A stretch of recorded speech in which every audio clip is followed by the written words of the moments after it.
નમસ્તે વિદ્યાર્થી મિત્રો, આજે આપણે ધોરણ 6 નો પાઠ 7 ગુપ્ત યુગ અને અન્ય શાસકો વિશે અભ્યાસ કરવાનો છે. જેના આપણે પાર્ટ 1 માં ચંદ્રગુપ્ત પહેલા વિશે, સમ્રાટ સમુદ્રગુપ્ત વિશે અને ચંદ્રગુપ્ત બીજો એટલે કે વિક્રમાદિત્ય વિશે અને તે સમયે છપાયેલા સોનાના સિક્કાઓ વિશે આપણે અભ્યાસ કર્યો. ત્યારબાદ આપણે મહેરૌલીના સ્તંભનો પરિચય મેળવો અને કુમારગુપ્ત પહેલાના સમયમાં નાલંદા અજંતાની ગુફાઓમાં થયેલા કલાશિલ્પ વિશે આપણે જોયું. ત્યારબાદ આપણે સ્કંદગુપ્ત વિશે અભ્યાસ કર્યો અને આમ સ્કંદગુપ્ત છે એ ગુપ્ત વંશનો છેલ્લો મહાન શક્તિશાળી શાસક હતો. એના વિશે આપણે જોઈ ગયા. હવે વિદ્યાર્થી મિત્રો, આપણે ગુપ્ત વંશના શાસકો વિશે અભ્યાસ કર્યો. ત્યારબાદ હવે આપણે અત્યારે જે ગુપ્ત વંશ દરમિયાન એની શાસન વ્યવસ્થા કેવી હતી, કઈ રીતે ગુપ્ત વંશનું શાસન ચાલતું હતું તેના વિશે અભ્યાસ કરવાનો છે. તો ચાલો આપણે વિડીયો નંબર 2માં ગુપ્ત વંશના શાસન વિશે અભ્યાસ કરીએ. ગુપ્ત યુગના શાસનતંત્ર વિશે આપણને અભિલેખો, સ્મૃતિઓ અને પુરાણોમાંથી માહિતી મળે છે. તે પ્રમાણે શાસનતંત્ર કેન્દ્રીય, પ્રાંતીય અને સ્થાનિક એમ 3 વિભાગોમાં વહેંચાયેલું હતું. બરાબર, ગુપ્ત યુગ જ્યારે ચાલતો હતો ત્યારે શાસનતંત્ર કેવું હતું એ આપણે અત્યારે તો અંદાજો કોઈ આધારભૂત માહિતી વગર કાઢી શકીએ નહીં. પણ તે સમયના આપણને જે સ્મૃતિલેખો, જે અભિલેખો અને પુરાણો જેમાં લખાણ મળ્યા છે એના આધારે આપણે કહી શકીએ કે ગુપ્ત વંશ છે એ સુવર્ણ યુગ હતો અને તેમાં શાસન છે એ કઈ રીતે ચાલતું હતું. તેમાં શાસનતંત્ર છે એ 3 પ્રકારનું હતું. એક કેન્દ્રીય, બીજું પ્રાંતીય અને ત્રીજું સ્થાનિક એમ 3 વિભાગોમાં શાસન છે એ વહેંચાયેલું હતું.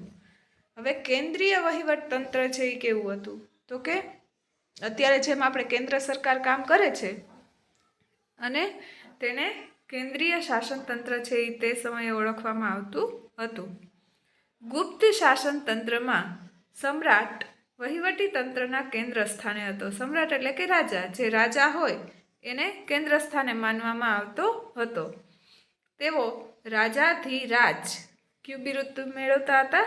રાજાધિરાજ, પછી પરમ ભાગવત, આવા બિરુદો છે એ ધારણ કરતા હતા. અત્યારે આપણે કેમ જે તે દેશના વડાપ્રધાન હોય, જે તે દેશના રાષ્ટ્રપતિ હોય, એમ જુદા જુદા પદોને જુદા જુદા નામથી ઓળખીએ છીએ. એમ તે સમયે રાજા મહારાજાઓ પોતે જાતે જ આવા બિરુદો છે એ મેળવતા હતા. મહારાજાધિરાજ, પરમ ભાગવત, બરાબર, એવા બિરુદો છે એ ધરાવતા હતા. વહીવટ તંત્રમાં મુખ્ય સેનાપતિ, બરાબર, અત્યારે આપણે જેમ જે આપણી લશ્કરી ટુકડીઓ હોય એના વડા હોય, બરાબર, એવી જ રીતના મુખ્ય સેનાપતિ છે એને શું કહેવામાં આવતું હતું તો કે મહાબલાધિકૃત. મુખ્ય સેનાપતિને કયા નામે ઓળખાતા? મહાબલાધિકૃત. અને વિદેશ મંત્રી, બરાબર, આપણે પણ અત્યારે પણ આપણું મંત્રીમંડળ હોય તો એમાં વિદેશ મંત્રી હોય જ છે કે જે બીજા દેશો સાથેના વાટાઘાટો, સંબંધો, વ્યવહારો છે એને જાળવવાનું કામ કરતા હોય છે. તો તે સમયે પણ વિદેશ મંત્રી હતા કે જે બીજા અન્ય રાજ્યો સાથેના, અન્ય દેશો સાથેના સંબંધો છે એ જાળવતા, અને તેને કહેવામાં આવતા હતા મહાસંધિ વિગ્રહક. શું કહેવાતા હતા? મહાસંધિ વિગ્રહક. મહેલો અને દ્વારોના રક્ષકોના વડા મહાપ્રતિહાર કહેવાતા. બરાબર, ઘણા બધા દ્વારો હોય અને ત્યાં જુદા જુદા રક્ષકો રાખ્યા હોય, આ રક્ષકોના એક વડા હોય, એને શું કહેવામાં આવતા હતા? મહાપ્રતિહાર કહેવામાં આવતા હતા.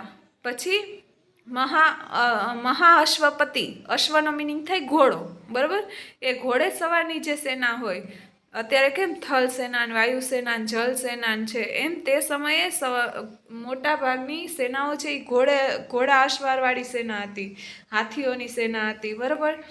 તો તે સમયે જે ઘોડે સવારની સેનાઓ વડા હતા એને મહાઅશ્વપતિ તરીકે ઓળખવામાં આવતા હતા. પછી મહાપિલુપતિ એ હાથીની સેનાના વડા હતા, બરાબર. રાજ્યના દસ્તાવેજો સાચવવા માટે પુસ્તપાલની નિમણૂક કરવામાં આવતી હતી. જે કોઈ પણ રાજ્યના મહત્વના દસ્તાવેજો હોય, કાગજાત હોય, બરાબર, એ સાચવવા માટે કેની નિમણૂક કરવામાં આવતી હતી? પુસ્તપાલની નિમણૂક કરવામાં આવતી હતી. હવે પ્રાંતીય વહીવટતંત્ર, બરાબર. અત્યારે કેમ જુદા જુદા રાજ્યોમાં છે, આખો દેશ છે એ વહેંચાયેલો છે. જે અત્યારે 28 રાજ્યના 8 કેન્દ્ર શાસિત પ્રદેશો છે એ આખા ભારતનું જે વહીવટતંત્ર છે એનો નિર્દેશ કરે છે. એવી જ રીતના તે સમયે પણ જે તે કેન્દ્રીય વહીવટ છે એને જુદા જુદા પ્રાંતોમાં વહેંચવામાં આવતું હતું, જેને પ્રાંતીય તંત્ર કહેવામાં આવે છે. પ્રાંતના વડા તરીકે મોટે ભાગે રાજકુમારોને મૂકવામાં આવતા હતા, બરાબર. અત્યારે કેમ રાજ્યપાલ હોય દરેક રાજ્યમાં રાજ્યના વડા તરીકે, એવી જ રીતના તે સમયે છે એ નિમણૂક કોની થતી હતી તો કે જે તે રાજા હોય એના પુત્રો હોય, રાજકુમારો હોય, એને જે તે પ્રાંતના વડા તરીકે નીમવામાં આવતા હતા. કુમારામાત્ય અને આયુક્ત પ્રાંતમાં મુખ્ય ભૂમિકા ભજવતા. પ્રાંતને ભુક્તિ કહેવામાં આવતું. પ્રાંતને કયા નામે ઓળખવામાં આવતું હતું? ભુક્તિ કહેવામાં આવતું હતું. તેના વડા પ્રાદેશિક હતા, એટલે કે જે તે પ્રદેશ હોય ત્યાંના વડા તે કહેવાતા હતા. પ્રાંતને જિલ્લામાં વહેંચવામાં આવતું. અત્યારે પણ આપણે કોઈ પણ રાજ્ય જોઈએ, આપણે ગુજરાત રાજ્યને જોઈએ તો 33 જિલ્લાઓમાં વહેંચાયેલું છે. તો તે સમયે પણ જે પ્રાંતીય વ્યવસ્થા હતી એને કેમાં વહેંચવામાં આવતી હતી? જિલ્લામાં વહેંચવામાં આવતી હતી. અને જિલ્લાને બીજું શું કહેવાતું હતું તો કે વિષય કહેવામાં આવતું હતું. કેટલાક નગરો અને રાજધાની પાટલીપુત્રમાં મ્યુનિસિપાલિટી જેવી વહીવટી વ્યવસ્થા દેખાય છે. અત્યારે કે મ્યુનિસિપાલિટી હોય, પોરબંદર, છાયા નગરપાલિકા મ્યુનિસિપાલિટી હોય જ છે. તો એવી જ વ્યવસ્થા છે એ કેટલાક નગરો અને રાજધાનીમાં છે એ પાટલીપુત્રમાં આવેલા હતા ત્યાં જોવા મળે છે. તેના નગર શ્રેષ્ઠી, કાયસ્થ, મુખ્ય કારીગર અને મુખ્ય વેપારી એમ 4 વર્ચસ્વ જોવા મળે છે. પછી સ્થાનિક વહીવટતંત્ર, એટલે અત્યારે પણ આપણે જોઈએ છીએ કે ગ્રામ પંચાયત, તાલુકા પંચાયત અને જિલ્લા પંચાયતને સ્થાનિક વહીવટની સંસ્થાઓ કહેવાય છે. તો તે સમયે પણ સ્થાનિક વહીવટ છે એ જોવા મળતો હતો. તો એમાં ગ્રામ કક્ષાએ સમિતિ બનાવવામાં આવતી, જેમાં વડીલો, ગામના મુખી અને અગત્યના વયસ્ક નાગરિકોનો સમાવેશ કરવામાં આવતો હતો. હવે તો કે આ તો થઈ એની શાસન વ્યવસ્થા, કે કઈ રીતે શાસન તંત્ર છે એ ચાલતું હતું. હવે આપણે જોઈએ કે ગુપ્ત યુગની આર્થિક સ્થિતિ કેવી હતી, તેનું અર્થતંત્ર છે એ કેવું હતું. તો ગુપ્ત યુગની આર્થિક સ્થિતિ છે એ જોઈએ તો ગુપ્ત યુગ છે એ આર્થિક પરિસ્થિતિમાં ભારતનો સુવર્ણ યુગ કહેવાય છે. આપણે પહેલેથી જ ભણતા આવીએ છીએ કે ગુપ્ત યુગમાં જેટલી પ્રગતિ થઈ છે એટલી અન્ય યુગોમાં થઈ નથી. એટલે ગુપ્ત યુગને આર્થિક પરિસ્થિતિમાં કેવો કહેવામાં આવે છે તો કે સુવર્ણ યુગ કહેવામાં આવે છે. તે સમય દરમિયાન ખેતી, આંતરિક વેપાર અને આંતરરાષ્ટ્રીય વેપાર ખૂબ જ વિકસ્યો હતો. વિશિષ્ટ ખેત પદ્ધતિઓમાં કઈ રીતે ખેતી લેવાતી તો કે વાર્ષિક, ત્રિવાર્ષિક અને પંચવાર્ષિક, બરાબર. વર્ષ દરમિયાન થતી ખેતી, 3 વર્ષ દરમિયાન અને 5 વર્ષ, આવી જુદી જુદી છે એ ખેત પદ્ધતિઓ જોવા મળે છે. ઉત્તરમાં ઘઉં, ચોખા, ગાંધારમાં શેરડી, કાશ્મીરમાં દ્રાક્ષ અને કેસર તથા કામરૂપમાં નાળિયેર થતા હતા.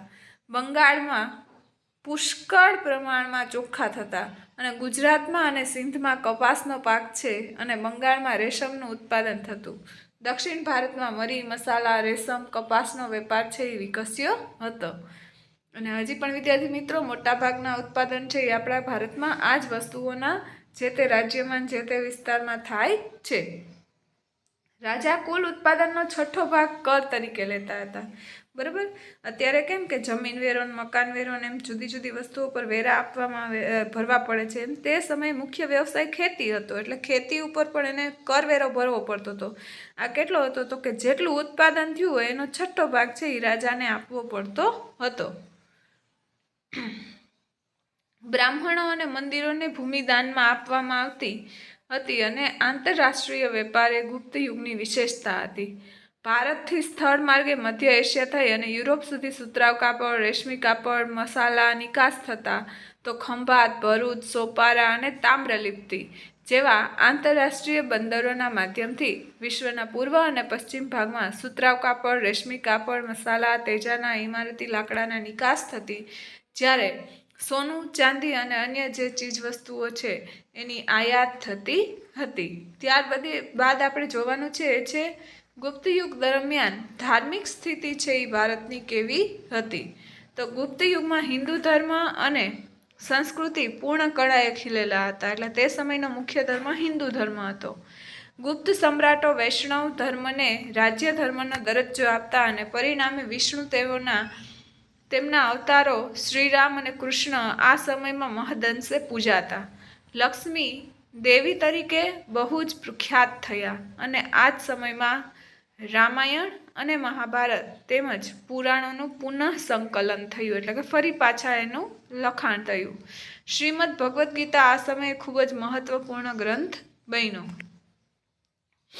વૈષ્ણવ ધર્મની જેમ જ શૈવ ધર્મ પણ ગુપ્ત યુગમાં વિકસ્યો અને દક્ષિણ ભારતમાં શૈવ સંતો નૈનાર અને કહેવાતા, જ્યારે વૈષ્ણવ સંતો છે એ કેવા કહેવાતા હતા? શિવ મામાને એ કેવા કહેવાતા? નૈનાર. અને જે વિષ્ણુ મામાને એ કેવા કહેવાતા હતા? તો કે અલવાર કહેવાતા હતા. મહિષાસુર મર્દિની, બરાબર, મહિષાસુરનો મર્દન કરનાર, એને મોતને ઘાટ ઉતારનાર, એને હણનાર કોણ છે? તો કે મા દુર્ગાની પૂજા પણ તે જ સમયે પ્રચલિત થઈ હતી. સૂર્ય અને કાર્તિકેયની પૂજા પણ પ્રચલિત થઈ હતી. ગુપ્ત યુગમાં બૌદ્ધ ધર્મ અને જૈન ધર્મનો પણ વિકાસ થયો હતો. સમુદ્રગુપ્ત બૌદ્ધ ધર્મનો રક્ષક હતો અને બૌદ્ધ ધર્મના મહાયાન અને હિનયાન પંથ છે, આ બે પંથમાં બૌદ્ધ ધર્મ વિકાસ પામ્યો હતો અને વિકસિત થયો હતો. હવે ધર્મ બાદ જોવાનું છે કે ગુપ્ત યુગ દરમિયાન સંસ્કૃતિની સ્થિતિ કેવી હતી. તો ગુપ્ત યુગ સંસ્કૃતિની રીતે ભારતનો સુવર્ણ યુગ હતો, બરાબર. તમામ બાબતોમાં જોઈએ તો સુવર્ણ યુગ છે એ ગુપ્ત યુગને જ કહેવામાં આવે છે. આ યુગમાં અનેક નવી ભાષાઓ ઉત્પન્ન થઈ હતી. કાલિદાસ, કંદસ્વામી, હરિસ્વામી અને રાણી વિજયા તથા આર્યસુર આ સમયના મહત્વના સાહિત્યકારો હતા. આ સર્વમાં કાલિદાસ સર્વશ્રેષ્ઠ હતા. કાલિદાસે ભારતના શેક્સપિયર તરીકે ઓળખવામાં આવે છે, કારણ કે જે અંગ્રેજી સાહિત્યકાર સૌથી શ્રેષ્ઠ છે એને શેક્સપિયર તરીકે ઓળખવામાં આવે છે. તો આપણા સંસ્કૃત સાહિત્યના એવા જ મહાન લેખક છે, કોણ છે? તો કે કાલિદાસ છે. એટલે કાલિદાસને સંસ્કૃત સાહિત્યના શેક્સપિયર તરીકે ઓળખવામાં આવે છે. તેમને ભારતીય મહાકાવ્યોની કથાવસ્તુ લઈ અને અભિજ્ઞાન શાકુંતલમ, રઘુવંશમ, મેઘદૂતમ જેવા મહાકાવ્યોની રચના કરી. ગુપ્ત યુગ એ મંદિર સ્થાપત્યોની રચનાનો યુગ છે. ગુજરાતમાં ગોપ, નચના કોઠારનું પાર્વતી મંદિર અને ઝાંસીનું મંદિર એ ભારતના સૌ પ્રથમ ઇટેરી મંદિરો છે, બરાબર. આ બધા ઇટેરી મંદિરો છે. ગુપ્ત યુગ આ દ્રષ્ટિએ મંદિર સ્થાપત્યની શરૂઆત દર્શાવે છે. દુર્ગા, બુદ્ધ, કૃષ્ણ અને શિવની મૂર્તિઓ આ કાળે મોટા પ્રમાણમાં બની છે.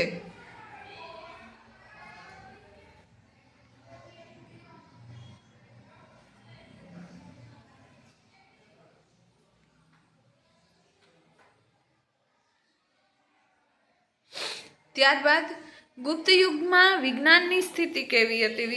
વૈજ્ઞાનિક વારસો આપણો કેવો હતો? તો મહાન વૈજ્ઞાનિકો આર્યભટ્ટ, વરાહમિહિર આ સમયમાં થયા, બરાબર. આર્યભટ્ટે શૂન્યની શોધ કરી, દશાંશ પદ્ધતિની શોધ કરી.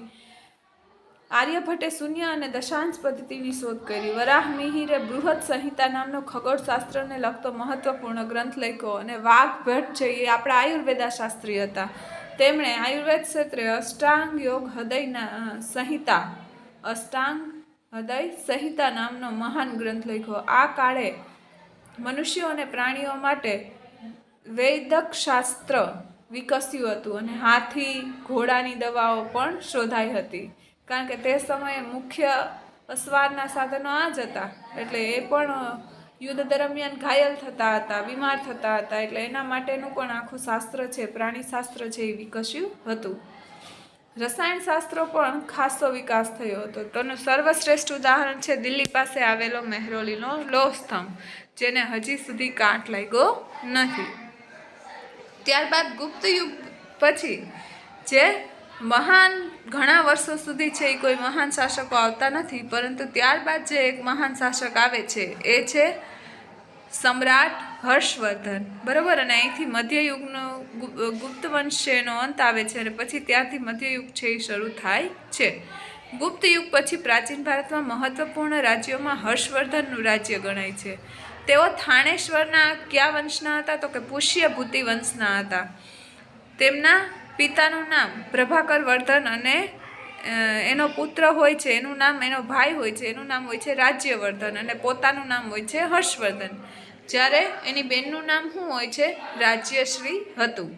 રાજ્યશ્રી છે એને કનોજના જે રાજા હોય છે ધ્રુવવર્મન એની સાથે એને પરણાવવામાં આવી હતી અને ગોંડ રાજવી શશાંક અને માલવ રાજે રાજ્યશ્રીનું અપહરણ કરી રાજ્ય પર આક્રમણ કરતા મોટી કટોકટી ઊભી થઈ અને રાજ્યવર્ધનનું મૃત્યુ છે એ રાજ્યશ્રીને બચાવવા જતાં થયું. આવી કટોકટી ભરી પરિસ્થિતિમાં ઈસવીસન 606માં સમ્રાટ હર્ષવર્ધન છે, બરાબર, ખૂબ જ કપરી પરિસ્થિતિ હોય છે અને હર્ષવર્ધન છે એ ગાદી ઉપર આવે છે અને તેણે રાજ્યશ્રીને બચાવી.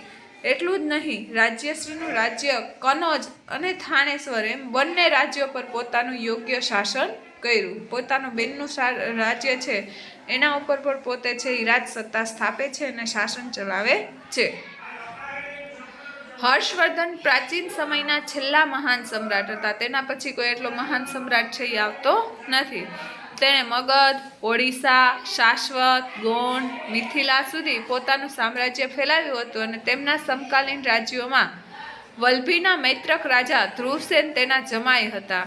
દખ્ખણમાં પુલકેશી બીજો સૌથી વધુ શક્તિશાળી રાજા હતો અને હર્ષવર્ધન અને પુલકેશી વચ્ચે થયેલું જે નર્મદાનું યુદ્ધ છે એમાં સમ્રાટ હર્ષવર્ધન છે એ હારી જાય છે અને પુલકેશી બીજાની અહીંયા જીત થાય છે. હર્ષ મોટે ભાગે નર્મદાથી ઉત્તરના શક્તિશાળી રાજા ગણાતા હતા. એટલે કે તે સમયે પણ આખું રાજ્ય વિસ્તાર છે એ બે ભાગમાં વહેંચાયેલો હતો. એક ઉત્તરના શક્તિશાળી રાજા તરીકે હર્ષવર્ધન અને દક્ષિણના જે રાજ્યો છે ત્યાંના શક્તિશાળી રાજા તરીકે પુલકેશી બીજો હતો. આ બે છે એ મોટા ભાગના ભારત ઉપર વર્ચસ્વ ધરાવતા હતા અને એની બેની વચ્ચે છે એ નર્મદા નદીના કિનારેના ભાગ ઉપર બે વચ્ચે યુદ્ધ થાય છે. એમાં હર્ષવર્ધન હારી જાય છે અને જે પુલકેશી બીજો છે એ જીતી જાય છે. સમ્રાટ હર્ષનું સાંસ્કૃતિક પ્રદાન બહુ જ અગત્યનું હતું. તેના સમયમાં મહાન ચીની યાત્રી યુએન સ્વાંગ ભારત આવ્યા હતા અને તેમના દરબારમાં રહ્યા હતા. હર્ષ શૈવ ભક્ત હતા. હર્ષવર્ધન છે એ કયા ભગવાનને માનતા હતા? શિવને. અને પછીથી બૌદ્ધ ધર્મમાં મહાન અનુયાયી બન્યા. તેમણે કન્નોજમાં યુએન સ્વાંગનું જે અધ્યક્ષ પદ છે એની સમયમાં જે વિદેશી મુસાફર આવે છે એનું નામ શું હોય છે? યુએન સ્વાંગ. એના અધ્યક્ષપણા નીચે એને એક ધર્મ પરિષદનું આયોજન કર્યું હોય અને બુદ્ધની પ્રતિમાને હાથીની અંબાણી ઉપર મૂકી. કેની પ્રતિમાને? બુદ્ધની, ભગવાન બુદ્ધની પ્રતિમાને હાથીની અંબાણી ઉપર મૂકી અને તેની પૂજા કરાવી અને પ્રસ્થાપિત કરી હતી. મહાયાન અને હીનયાન સંપ્રદાયો વિશે આ પરિષદમાં ગોષ્ઠી યોજાઈ હતી. સમ્રાટ હર્ષવર્ધન છે એ સાહિત્ય, કલા અને વિદ્યા પ્રત્યે અનુરાગ રાખતો હતો. તેના દરબારમાં મહાન કવિ કોણ છે? તો કે બાણભટ્ટ છે એ સંકળાયેલા હતા. તેમણે હર્ષચરિતમ, કાદંબરી જેવા સંસ્કૃત સાહિત્યના મહાન ગ્રંથો લખ્યા હતા. મયુરભટ્ટ અને કવિ જયસેન પણ હર્ષના સમયના મહાન કવિઓ હતા. સમ્રાટ હર્ષ પોતે પણ ઉચ્ચ કોટીના સાહિત્યકાર હતા. તેમણે પ્રિયદર્શિકા અને રત્નાવલી નામના બે નાટકોની રચના કરી હતી. સાથે સાથે ભગવાન બુદ્ધની જાતક કથાઓ ઉપરથી નાગાનંદ નામનું વિશિષ્ટ નાટક પણ લખ્યું હતું. હર્ષે અન્ય દેશો સાથે પણ મૈત્રી સંબંધો બાંધ્યા હતા અને તેણે પોતાના દૂત મંડળને ચીનમાં મોકલ્યા હતા. તે જ રીતે ચીનથી ભારતમાં ચીનના દૂત મંડળે મુલાકાત લીધી હતી અને આ દ્રષ્ટિએ સમ્રાટ હર્ષ એક ઉચ્ચ કોટીના શાસક, વિજેતા, વહીવટકર્તા અને સાહિત્યકાર હતા. તેમણે નાલંદા વિદ્યાપીઠને નિભાવ માટે પોતાના રાજ્યના કેટલા ગામો આપ્યા હતા? તો કે 100 ગામો છે એ ભેટમાં આપ્યા હતા. ત્યારબાદ દક્ષિણ ભારતના મહાન, જેમ ઉત્તર ભારતમાં હર્ષવર્ધન છે એ મહાન શાસક હતો એમ આપણે દક્ષિણ ભારતના મહાન શાસકનો અભ્યાસ કરીએ તો દક્ષિણ ભારતના મહાન શાસક હતા પુલકેશી બીજો. સમ્રાટ હર્ષના સમકાલીન રાજાઓમાં સૌથી શક્તિશાળી ચાલુક્ય વંશી રાજા પુલકેશી બીજા હતા. તેમણે મહારાષ્ટ્રમાં રાષ્ટ્રકૂટો પાસેથી સત્તા આંચકી અને રાજ્ય સ્થાપ્યું હતું. પુલકેશી બીજાએ 40 વર્ષ જેટલા લાંબા સમય સુધી શાસન કર્યું હતું. તેણે સમ્રાટ હર્ષને પણ હરાવ્યા હતા. તે કેવા તો કે મહાન વિજેતા હતા. તેણે દક્ષિણ ભારતમાં કદંબો, માહેશ્વરમાં ગંગો, કોકણના મૌર્યોને હરાવી અને દક્ષિણ પથના સ્વામીનું બિરુદ પ્રાપ્ત કર્યું હતું. એટલે પૂછાય કે દક્ષિણ પથના સ્વામીનું બિરુદ કોને મળેલ છે? તો કે પુલકેશી બીજાને મળેલ છે. લાટ, માલવ અને ગુર્જરોને પણ તેણે હરાવ્યા હતા. કર્ણાટક, મહારાષ્ટ્ર અને કોંકણ એ સમગ્ર વિસ્તારનો તે સ્વામી હતો. હર્ષની જેમ તેણે પણ અન્ય દેશો સાથે સંબંધો વિકસાવ્યા હતા અને તેણે ઈરાનમાં પોતાના એક દૂતને મોકલ્યો હતો અને ઈરાનના શહેનશાહ ખુશરો બીજા તેના મિત્ર હતા. ત્યારબાદ આવે છે અન્ય રાજ્યો. આ સિવાયના જે રાજ્યો છે કે જે ઉત્તર ભારતનું જે હર્ષવર્ધનનું શાસન છે એ અને દક્ષિણ ભારતમાં પુલકેશી બીજાનું કનોજનું રાજ્ય છે એ સિવાયના અન્ય રાજ્યો ક્યાં ક્યાં હતા? તો કે આ સમયે અન્ય રાજ્યોમાં કાંચીમાં પલ્લવો હતા, રાજસ્થાનમાં ગુર્જર પ્રતિહારો હતા, વલભીમાં મૈત્રકો હતા, દક્ષિણ ગુજરાતમાં ગુર્જરો હતા, કાશ્મીરમાં કરકોટકો વગેરેનો સમાવેશ થાય છે. જેમાં કાંચીના પલ્લવો કેના માટે પ્રખ્યાત હતા? તો કે સ્થાપત્ય અને એની સ્થાપત્ય કલાના લીધે પ્રચલિત થયા હતા. તેમણે બ્રહ્મા, વિષ્ણુ, મહેશની અનેક મૂર્તિઓ શિલાઓમાં કંડારી મંદિરો બનાવ્યા હતા.